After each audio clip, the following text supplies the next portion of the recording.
ছাত্রদল আমরা সবসময় শিক্ষার্থীদের অধিকার আদায়ে সবসময় সোচ্চার ছিলাম।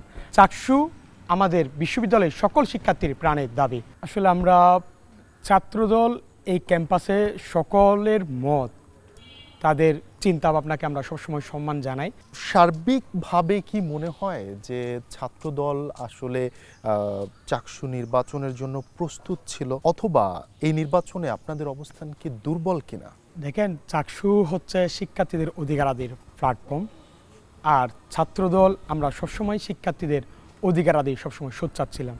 আমরা বিশ্ববিদ্যালয়ের প্রথম বর্ষ থেকে কিন্তু চাকসুকে কার্যকর করার জন্য জোর দাবি জানিয়েছিলাম, এবং জুলাই পরবর্তী স্মারকলিপি, তারপর হচ্ছে মিছিল, দাবি, মানববন্ধন, নির্বাচন হোক সেটা চাচ্ছিলেন, দাবি করছিলেন ছাত্রদলের প্যানেল। জি অবশ্যই, কারণ আমি এখনো একটা জিনিস মনে করি যে চাকসুতে এই বিষয়ে আমরা ক্লিয়ার। আমার নেক্সট যে প্রশ্নটা ছিল যে আপনাদের অবস্থান কি একটু দুর্বল ছাত্র শিবিরের তুলনায়? না, আমার এই ধরনের মনে হয় না যে ছাত্রদল আপনার চাকসু নির্বাচনকে কেন্দ্র করে দুর্বল, কারণ আমরা ছাত্রদল শিক্ষার্থীদের অধিকার আদায়ে সবসময় পাশে ছিলাম আমরা, এবং আপনাদের প্যানেল ঐক্যবদ্ধ। জি, আমাদের প্যানেল ঐক্যবদ্ধ, এবং আমরা ব্যক্তিগত হার জিতের চেয়ে আমরা ছাত্রদল সবসময় যেটার বিষয়ে গুরুত্ব দিয়েছি যে চাকসু কার্যকর হলেই আমাদের সকলের জয় নিশ্চিত। কারণ হচ্ছে চাকসু আমাদের বিশ্ববিদ্যালয়ের সকল শিক্ষার্থীর প্রাণের দাবি।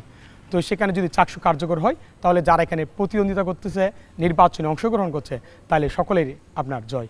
তো ছাত্রদল অতীতে যেভাবে শিক্ষার্থীদের অধিকার আদায়ের প্রশ্নে আপোষহীন ছিল, চাকসু এবং চাকসু পরবর্তী সবসময় সোচ্চার থাকবে। কিন্তু মাঠের বাস্তবতা বলছে আপনাদের একজন এজিএস চাকসুতে আলোচনা ছিলেন জুলাই গণ অভ্যুত্থানের খুবই পরিচিত মুখ আব্দুল্লাহ আল মামুন, যিনি এজিএস পদে মনোনয়ন তুলেছিলেন, কিন্তু তাকে প্যানেল থেকে দেয়া হয়নি। তো তারপরে সে স্বতন্ত্রতে হলো। তো দলীয় সিদ্ধান্ত না মেনে আপনাদের একজন প্রার্থী স্বতন্ত্র নির্বাচন করছে, এটা কি আপনার মনে হয় যে আপনাদের কিছুটা হলো দুর্বল করছে? আসলে আমরা ছাত্রদল এই ক্যাম্পাসে সকলের মত, তাদের চিন্তা ভাবনাকে আমরা সবসময় সম্মান জানাই। আমরা মনে করি যে ক্যাম্পাসগুলো নিঃসন্দেহে আপনারা সম্মান জানান, কিন্তু এই যে আপনাদের ভোটটা এখন দুইটা বাক্সে যাচ্ছে, এটা কি আপনাদের দুর্বল করছে কিনা? আমরা এটাকে গণতান্ত্রিক একটা সৌন্দর্য হিসেবে, অবশ্যই সেটা গণতান্ত্রিক সৌন্দর্য, কিন্তু ওই সৌন্দর্যের জন্য আপনারা কি ব্যাকফুটে চলে গেলেন কিনা? না, আমি মনে করি না ব্যাকফুটে।